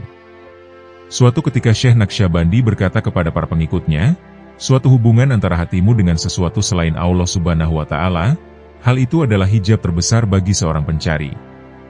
Setelah itu beliau membaca bait puisi berikut. Hubungan dengan selain Allah Subhanahu wa Ta'ala adalah hijab sekat terkuat, dan meninggalkannya adalah jalan pembuka bagi suatu pencapaian. Segera setelah beliau membacakan bait tersebut, terlintas dalam benakku bahwa beliau merujuk pada hubungan antara iman dan penyerahan diri pada kehendak ilahi. Beliau menoleh kepadaku, tertawa, dan berkata, apakah engkau tidak mendengar apa yang dikatakan oleh Halaj? Aku menolak agama Allah Subhanahu wa Ta'ala, dan penolakan itu adalah wajib bagiku, meskipun tampak menyeramkan bagi kebanyakan muslim. Wahai Syekh Salah, apa yang terlintas dalam benakmu, bahwa hubungan itu adalah dengan iman dan Islam bukanlah hal yang penting. Yang penting adalah iman sejati, dan iman sejati bagi orang yang benar adalah membuat hatinya menyangkal apapun selain Allah Subhanahu wa Ta'ala. Itulah yang membuat Halaj berkata, "Aku menyangkal agamamu, dan penyangkalan itu adalah wajib bagiku, meskipun tampak menyeramkan bagi muslim." Hatinya tidak menginginkan yang lain, kecuali Allah Subhanahu wa Ta'ala. Tentu saja Halaj tidak menyangkal imannya dalam Islam, tetapi beliau menekankan bahwa hatinya hanya terkait kepada Allah Subhanahu wa Ta'ala saja. Jika Halaj tidak menerima segala sesuatu selain Allah, bagaimana mungkin orang mengatakan bahwa sebenarnya beliau menyangkal agama Allah Subhanahu wa Ta'ala? Pernyataannya tentang realita kesaksiannya mencakup segalanya, dan membuat kesaksian muslim yang awam menjadi mainan anak-anak. Syekh Salah melanjutkan, bahwa Syekh Naqsyabandi pernah berkata, hamba-hamba Allah Subhanahu wa Ta'ala tidak bangga dengan apa yang mereka lakukan, namun mereka melakukannya karena cinta kepada Allah Subhanahu wa Ta'ala. Robiah Al-Adawiyah pernah berkata, "Ya Allah, aku tidak beribadah untuk mencari balasan surgamu, tidak pula karena takut akan siksamu, tetapi aku menyembahmu hanya untuk cintamu. Jika ibadahmu untuk menyelamatkan dirimu sendiri, atau untuk mendapat balasan tertentu bagi dirimu sendiri, maka itu adalah syirik yang tersembunyi, karena engkau telah menyekutukan Allah Subhanahu wa Ta'ala, baik dengan pahala maupun azab." Dan inilah yang dimaksud oleh Halaj. Syekh Arslan Ad-Dimashqi berkata, sebagaimana yang diceritakan oleh Syekh Naqsyabandi, "Ya Allah, agamamu bukanlah apa-apa, melainkan syirik yang tersembunyi. Dan untuk tidak beriman kepadanya, adalah wajib bagi seluruh hamba yang benar. Orang-orang yang beragama tidak menyembahmu, mereka hanya beribadah untuk mendapat surga, atau agar selamat dari neraka. Mereka menyembah keduanya sebagai berhala, dan itulah seburuk-buruknya kemusyrikan. Engkau telah berkata, barang siapa yang ingkar terhadap toghut atau berhala, dan beriman kepada Allah Subhanahu wa Ta'ala, maka sesungguhnya ia telah berpegang kepada pegangan tali yang kukuh." Quran Surat Al-Baqarah, ayat 256. Untuk ingkar kepada berhala-berhala ini dan beriman kepadamu adalah wajib bagi orang-orang yang benar. Syekh Abdul Hasan Asy-Syadhili, salah seorang syekh sufi agung, beliau pernah ditanya oleh syekhnya, "Wahai anakku, dengan apa engkau akan bertemu Tuhanmu?" Beliau berkata, "Aku datang kepadanya dengan kemiskinanku." Syekhnya lalu menjawab, "Wahai anakku, jangan engkau ulangi lagi hal ini. Ini adalah berhala terbesar, karena engkau masih mendatanginya dengan sesuatu. Bebaskan dirimu terhadap segala sesuatu, baru kemudian engkau datang kepadanya." Para fuqaha, para ahli hukum Islam, dan pemegang ilmu eksternal, memegang teguh pada perbuatan mereka, dan dengan dasar tersebut mereka mengembangkan konsep pahala dan azab. Jika mereka baik, mereka akan mendapat kebaikan, dan bila mereka buruk, mereka menemukan keburukan. Apa yang bermanfaat bagi seorang hamba adalah perbuatannya, dan apa yang menyakitinya adalah perbuatannya juga. Bagi penganut thariqat, hal ini adalah syirik tersembunyi, karena seseorang menyekutukan sesuatu dengan Allah Subhanahu wa Ta'ala. Meskipun untuk melakukan perbuatan baik adalah suatu kewajiban, tetap saja hati tidak boleh terikat dengan perbuatan tersebut. Perbuatan itu hanya dilakukan karena Allah Subhanahu wa Ta'ala dan untuk cintanya, tanpa pamrih terhadap apapun. Syekh Naqsyabandi berkata, "Thariqat kita sangat langka dan sangat berharga. Ini adalah urwatil wuthqa, atau memegang teguh, yakni jalan untuk memegang jejak Rasulullah dan para sahabatnya dengan teguh dan kokoh. Mereka membawaku ke jalan ini dari pintu nikmat, karena pada awal dan akhirnya aku tidak melihat apapun, kecuali nikmat dari Allah Subhanahu wa Ta'ala. Di jalan ini pintu-pintu besar dari pengetahuan surgawi akan dibukakan, yaitu bagi para pencari yang mengikuti jejak Rasulullah Shallallahu Alaihi Wasallam. Untuk mengikuti sunnah Rasulullah Shallallahu Alaihi Wasallam adalah jalan terpenting yang akan membukakan pintu kepadamu. Barang siapa yang tidak datang ke jalan kita, maka agamanya berada dalam bahaya." Syekh Naqsyabandi pernah ditanya, "Bagaimana seseorang datang ke jalanmu?" Beliau menjawab, "Dengan mengikuti sunnah Rasulullah Shallallahu Alaihi Wasallam. Kami telah membawa penghinaan dalam jalan ini, dan sebagai balasannya Allah Subhanahu wa Ta'ala memberkati kita dengan kemuliaannya. Beberapa orang berkata tentang beliau, bahwa kadang-kadang beliau terlihat sombong. Beliau berkata, "Kami bangga karena Dia adalah Tuhan kami, dan yang telah memberi kami dukungannya."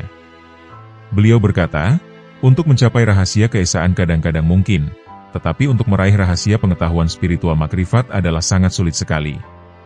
Pengetahuan spiritual bagaikan air, dan dia mengambil warna dan bentuk cangkirnya. Pengetahuan Allah Subhanahu wa Ta'ala begitu luar biasa, sehingga berapapun yang kita ambil, itu hanya seperti sebuah tetes dalam samudera yang maha luas. Dia bagaikan taman yang sangat luas, berapapun yang kita pangkas, seolah-olah kita hanya memangkas sekuntum bunga saja. Syekh Naqsyabandi, semoga Allah Subhanahu wa Ta'ala mensucikan jiwanya, beliau berada dalam tingkatan tertinggi dalam menolak keinginan terhadap dunia ini. Beliau mengikuti jalan yang soleh, terutama dalam hal tata cara makannya. Beliau mengambil segala jenis pencegahan, sehubungan dengan makanannya. Beliau hanya mau makan dari barli yang ditanamnya sendiri. Beliau akan memanennya, menggilingnya, membuat adonan, menanak, dan memanggangnya sendiri. Semua ulama dan para pencari di masanya membuat jalan mereka menuju rumahnya, agar bisa makan di mejanya, dan mendapatkan berkat dari makanannya. Beliau mencapai suatu kesempurnaan dalam hal penghematan. Di musim dingin, beliau hanya meletakkan selembar karpet tua di lantai rumahnya, dan ini tidak memberi perlindungan dari udara dingin yang menusuk. Di musim panas, beliau meletakkan tikar yang sangat tipis di lantai. Beliau mencintai orang yang miskin dan membutuhkan. Beliau mendorong para pengikutnya untuk mencari nafkah dengan cara yang halal, yaitu dengan cara membanting tulang. Beliau juga mendorong mereka untuk membagikan uangnya kepada fakir miskin. Beliau memasak untuk fakir miskin, dan mengundang mereka untuk makan bersama. Beliau melayani mereka dengan tangannya sendiri yang suci dan mendorong mereka agar tetap berada di hadirat Allah Subhanahu wa Ta'ala. Jika salah seorang di antara mereka memasukkan makanan ke dalam mulutnya dengan cara yang tidak baik, beliau akan menegurnya, melalui pandangan spiritualnya terhadap apa yang telah mereka lakukan, dan mendorong mereka untuk tetap ingat kepada Allah Subhanahu wa Ta'ala ketika sedang makan.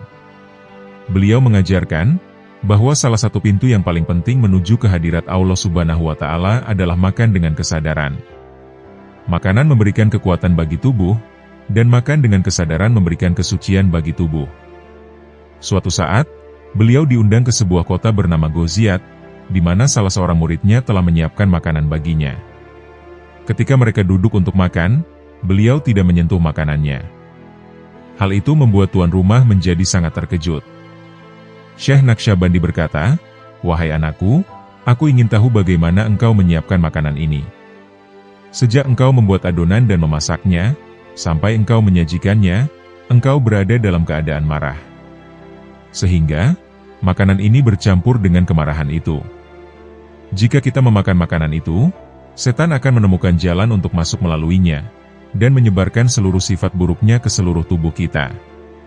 Di waktu yang lain, beliau diundang ke kota Herat oleh rajanya yang bernama Raja Husain.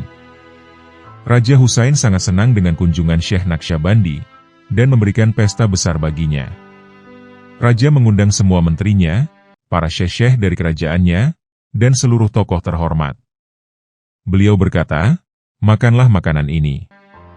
Ini adalah makanan yang murni, yang dibuat dari uang yang halal, yang kudapat dari warisan ayahku." Semua orang nampak makan, kecuali Syekh Naqsyabandi. Hal ini mendorong Qutb ad-Din, seorang Syekhul Islam pada saat itu untuk bertanya, "Wahai Syekh kami, mengapa engkau tidak makan?" Syekh Naqsyabandi berkata, "Aku mempunyai seorang hakim tempat aku berkonsultasi. Aku bertanya kepadanya, dan hakim itu berkata kepadaku, 'Wahai anakku, mengenai makanan ini terdapat dua kemungkinan. Jika makanan ini tidak halal, dan engkau tidak makan, bila engkau ditanya engkau dapat mengatakan, aku datang ke meja seorang raja, tetapi aku tidak makan. Maka engkau akan selamat, karena engkau tidak makan. Tetapi bila engkau makan, dan engkau ditanya, hal apakah yang akan engkau katakan, maka engkau tidak akan selamat.'" Pada saat itu, Qutb ad-Din begitu terkesan dengan kata-kata ini, sehingga tubuhnya mulai bergetar. beliau harus meminta izin kepada raja untuk menghentikan makannya. Raja sangat heran dan bertanya, apa yang harus kita lakukan dengan semua makanan ini?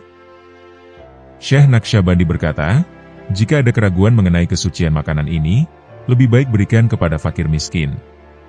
Kebutuhan mereka akan makanan membuatnya halal bagi mereka. Jika seperti yang engkau katakan, makanan ini halal, maka akan lebih banyak lagi berkah dalam pemberian makanan ini sebagai sedekah kepada mereka yang membutuhkan, daripada menjamu orang-orang yang tidak benar-benar memerlukannya. Sebagian besar hari-hari Syekh Naqsyabandi dijalani dengan berpuasa. Jika seorang tetamu mendatanginya, dan beliau mempunyai sesuatu yang bisa ditawarkan kepadanya, maka beliau akan duduk menemaninya, membatalkan puasanya, dan makan bersamanya. Beliau berkata kepada para pengikutnya, bahwa para sahabat Rasulullah Shallallahu Alaihi Wasallam biasa melakukan hal yang sama. Syekh Abdul Hasan Al-Harkani berkata dalam bukunya, Prinsip-prinsip Thariqat dan prinsip-prinsip dalam meraih makrifat. Jagalah keharmonisan dengan para sahabat, tetapi tidak dalam berbuat dosa. Ini berarti bahwa jika engkau sedang berpuasa, lalu ada seseorang yang berkunjung sebagai teman, maka engkau harus duduk bersamanya, dan makan bersamanya demi menjaga adab dalam berteman dengannya. Salah satu prinsip dalam puasa atau ibadah lainnya, adalah menyembunyikan apa yang dilakukan oleh seseorang. Jika seseorang membukanya, misalnya dengan berkata kepada tetamunya bahwa dia sedang berpuasa, maka kebanggaan bisa saja masuk ke dalam dirinya, sehingga menghancurkan puasanya. Dan inilah alasan dibalik prinsip tersebut. Pada suatu hari, beliau diberikan seekor ikan yang telah dimasak sebagai hadiah. Di sekitarnya terdapat banyak orang miskin, di antara mereka terdapat seorang anak yang sangat soleh dan sedang berpuasa. Syekh Naqsyabandi memberikan ikan itu kepada orang-orang miskin, dan mengatakan kepada mereka, silakan duduk dan makan, demikian pula kepada anak yang sedang berpuasa itu, duduk dan makanlah. Mendapat ajakan tersebut, anak itu lalu menolak.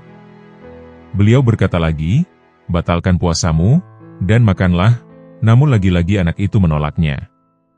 Beliau bertanya kepadanya, bagaimana jika aku memberimu salah satu di antara hari-hariku di bulan Ramadan, maukah engkau duduk dan makan? Namun sekali lagi dia menolak. Beliau berkata lagi kepadanya, bagaimana jika aku memberimu seluruh Ramadanku? Namun masih saja dia menolaknya. Beliau berkata, Bayazid Al-Bistami pernah suatu kali dibebani orang sepertimu. Sejak saat itu, anak itu terlihat berpaling untuk mengejar kehidupan duniawi. Dia tidak pernah lagi berpuasa, dan ia tidak pernah beribadah lagi. Insiden yang dirujuk oleh Syekh Naqsyabandi, terjadi ketika Syekh Abu Turab An-Naqsyabandi mengunjungi Bayazid Al-Bistami. Pada saat itu pelayan beliau menawarkan sebuah makanan. Abu Turab berkata kepada pelayan itu, datanglah ke sini, duduk dan makan bersamaku. Pelayan itu menolak, tidak, aku sedang berpuasa.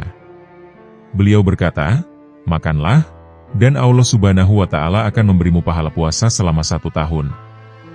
Namun dia tetap saja menolaknya. Beliau berkata lagi, ayo makan, aku akan berdoa kepada Allah Subhanahu wa Ta'ala, agar dia memberimu pahala 2 tahun puasa. Kemudian Hadrat Bayazid berkata, tinggalkan dia. Allah Subhanahu wa Ta'ala tidak lagi memeliharanya. Dan pada hari-hari berikutnya, kehidupan si pelayan semakin buruk, dan dia kemudian malah menjadi seorang pencuri.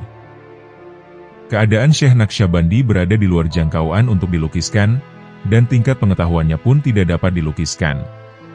Salah satu keajaiban terbesarnya adalah eksistensinya itu sendiri.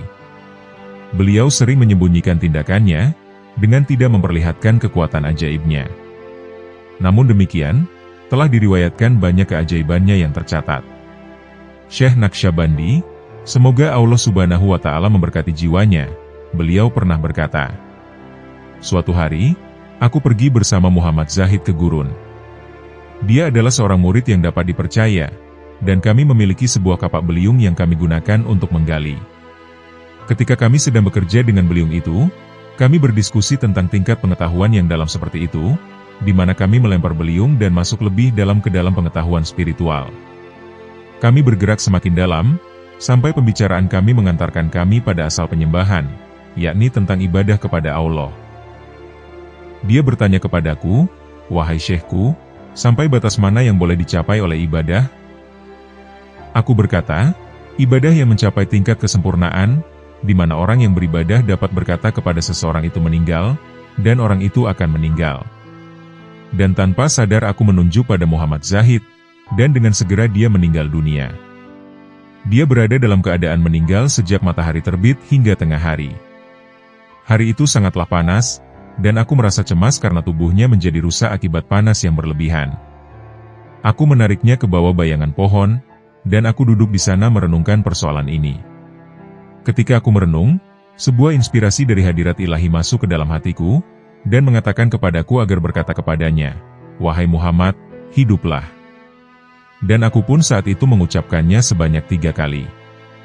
Hasilnya, jiwanya mulai memasuki tubuhnya, kehidupan mulai kembali lagi padanya, dan secara perlahan dia kembali ke keadaan semula. Aku pergi ke syekhku, dan menceritakan apa yang terjadi. Beliau berkata, "Wahai anakku, Allah Subhanahu wa Ta'ala memberimu suatu rahasia, yang belum pernah diberikan kepada orang lain." Syekh Alauddin Al-Attar berkata, suatu ketika, Raja Transoxiana yang bernama Sultan Abdullah Khazgan, ia datang ke Bukhara. Beliau memutuskan untuk berburu di sekitar Bukhara, dan banyak orang yang ikut menemaninya. Kebetulan Syekh Bahauddin Naqsyabandi berada di desa sekitar. Ketika orang pergi berburu, Syekh Naqsyabandi pergi ke puncak bukit dan duduk di sana. Ketika beliau sedang duduk di sana, dalam benaknya terlintas pikiran, bahwa Allah memberikan kemuliaan yang berlimpah kepada para aulia. Dan karena kemuliaan itu, semua raja di dunia ini akan membungkuk kepada mereka. Belum lagi pikiran itu hilang dari hatinya, nampak seorang penunggang kuda dengan mahkota di kepalanya seperti seorang raja, datang ke hadiratnya, dan ia turun dari kudanya. Dengan rendah hati dia menyalami Syekh Naqsyabandi, dan berdiri di hadiratnya dengan sangat sopan. Dia membungkuk di hadapan Syekh, tetapi Syekh tidak menoleh kepadanya. Beliau membiarkannya berdiri selama 1 jam. Akhirnya, Syekh Naqsyabandi melihatnya dan berkata, "Apa yang kau lakukan di sini?" Dia berkata, "Aku seorang raja, dan aku adalah Sultan Khazgan. Aku sedang pergi berburu, dan aku mencium aroma yang sangat indah. Aku mengikutinya ke sini, dan aku menemukan engkau duduk di tengah cahaya yang sangat kuat." Pikirannya yang tadi, yakni semua raja di dunia ini akan membungkuk kepada para aulia, ternyata hal itu langsung menjadi kenyataan. Itulah bagaimana jika Allah Subhanahu wa Ta'ala memuliakan pikiran para aulianya. Salah satu pengikut Syekh Naqsyabandi yang melayaninya di kota Merv berkata, "Suatu hari aku ingin menemui keluargaku di Bukhara, setelah mendengar bahwa saudaraku Syamsuddin meninggal. Aku pun memerlukan izin dari syekhku untuk pergi. Aku berbicara dengan Amir Husain, pangeran dari Hart, untuk memintakan izin kepada Syekh Naqsyabandi atas namaku. Dalam perjalanan sepulang sholat Jumat, Amir Husain mengatakan kepadanya tentang kematian saudaraku, dan juga menyampaikan bahwa aku meminta izin untuk pergi menemui keluargaku. Namun saat itu beliau malah berkata, 'Tidak, hal itu tidak mungkin. Bagaimana mungkin engkau berkata bahwa dia telah meninggal, karena aku melihatnya masih hidup. Lebih dari itu, aku bahkan dapat mencium wangi tubuhnya. Aku akan membawanya ke sini sekarang.' Dan beliau baru saja mengakhiri ucapannya ketika saudaraku muncul. Dia mendekati Syekh, mencium tangannya, dan menyalami Amir Husain. Aku memeluk saudaraku yang menurut kabar telah meninggal, dan itu adalah kebahagiaan yang sangat besar di antara kami." Syekh Alauddin Attar berkata, Syekh Naqsyabandi suatu kali duduk di sebuah asosiasi yang besar di Bukhara, dan berbicara mengenai pembukaan tabir pandangan spiritual. Beliau berkata, "Sahabat terbaikku, Maula Arif, yang berada di Khwarazm, 400 batu dari Bukhara, ia telah meninggalkan Khwarazm untuk gedung pemerintah, dan beliau sampai di stasiun kereta berkuda. Ketika beliau sampai di stasiun tersebut, beliau tinggal di sana untuk beberapa saat, dan sekarang kembali lagi ke rumahnya di Khwarazm. Beliau memutuskan tidak melanjutkan perjalanannya ke Sarai." Inilah bagaimana seorang wali dapat melihat dalam makom pengetahuan spiritualnya. Setiap orang terkejut mendengar cerita ini, tetapi kami semua tahu bahwa beliau adalah seorang wali besar, maka kami mencatat waktu dan harinya. Suatu hari Maula Arif datang dari Khwarazm ke Bukhara, dan kami memberitahu dia mengenai kejadian itu. Setelah mendengarnya, dia pun sangat terkejut dan berkata, "Sebenarnya, itulah kejadian yang sesungguhnya." Diceritakan, beberapa ulama dari Bukhara bepergian ke Irak bersama beberapa murid Syekh Naqsyabandi. Ketika mereka tiba di kota Simnan, mereka mendengar bahwa ada individu yang diberkati, yang bernama Said Mahmud, yang merupakan murid Syekh. Mereka pergi mengunjungi rumahnya dan bertanya kepadanya, "Bagaimana engkau bisa berhubungan dengan Syekh?"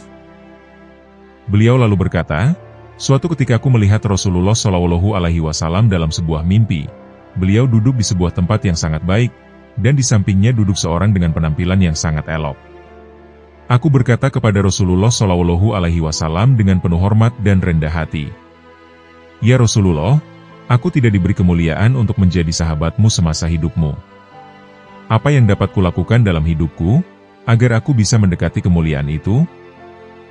Beliau Shallallahu Alaihi Wasallam lalu berkata, 'Wahai anakku, jika engkau ingin dimuliakan dengan menjadi sahabat kami, dan duduk bersama kami, dan diberkati, maka engkau harus mengikuti anakku, Syekh Bahauddin Naqsyabandi.' Aku lalu bertanya, 'Siapakah Syekh Bahauddin Naqsyabandi?' Beliau menjawab kepadaku, 'Apakah engkau melihat orang yang duduk di sebelahku? Inilah orangnya. Jagalah kebersamaanmu dengannya.' Sejujurnya aku belum pernah melihat Syekh Naqsyabandi sebelumnya. Dan ketika aku bangun, aku menulis namanya dan deskripsinya dalam sebuah buku yang kumiliki di perpustakaanku. Hari-hari pun berlalu setelah mimpi itu, sampai suatu hari, ketika aku sedang berdiri di sebuah toko, aku melihat seseorang dengan penampilan yang anggun dan bercahaya mendatangi toko, dan ia lalu duduk di sebuah kursi. Ketika aku melihatnya, aku ingat mimpi itu, dan apa yang telah terjadi di dalamnya. Dengan segera aku menghampirinya dan bertanya kepadanya, apakah beliau berkenan mengunjungi rumahku dan tinggal bersamaku. Beliau pun menerimanya, dan mulai berjalan di depanku. Sementara itu aku mengikutinya. Aku malu untuk berjalan di depannya, bahkan untuk menunjukkan jalan menuju rumahku. Beliau tidak menoleh sekalipun kepadaku, tetapi langsung mengambil jalan menuju rumahku. Aku baru saja ingin mengatakan, 'Inilah rumahku,' namun ketika itu beliau mendahuluinya dengan berkata, 'Ini rumahmu.' Beliau berjalan ke dalam, dan langsung menuju ruangan istimewaku. Beliau saat itu berkata, 'Ini kamarmu.' Beliau pergi ke lemari, dan mengambil sebuah buku di antara ratusan buku. Beliau memberikan buku itu, dan bertanya padaku, 'Apa yang kau tulis di sini?' 'Apa yang telah kutulis adalah apa yang kulihat dalam mimpi,' jawabku. Dengan segera suatu keadaan tidak sadar menguasaiku, dan aku merasa pusing dengan cahaya yang masuk ke dalam hatiku. Dan ketika aku bangun, aku bertanya kepadanya, apakah beliau akan menerimanya. Dan beliau adalah Syekh Bahauddin Naqsyabandi. Demikianlah manaqib dari Syekh Muhammad Bahauddin An-Naqsyabandi. Semoga Allah Subhanahu wa Ta'ala mengumpulkan kita dengan para kekasihnya, di dunia maupun akhirat. Semoga kita dapat meneladani kepribadian akhlak para kekasih Allah, serta mengambil hikmah dari kisah-kisahnya. Dan semoga dengan apa yang telah kami sampaikan, dapat menambah ketakwaan kita kepada Allah Subhanahu wa Ta'ala. Wallahu a'lam bishawab.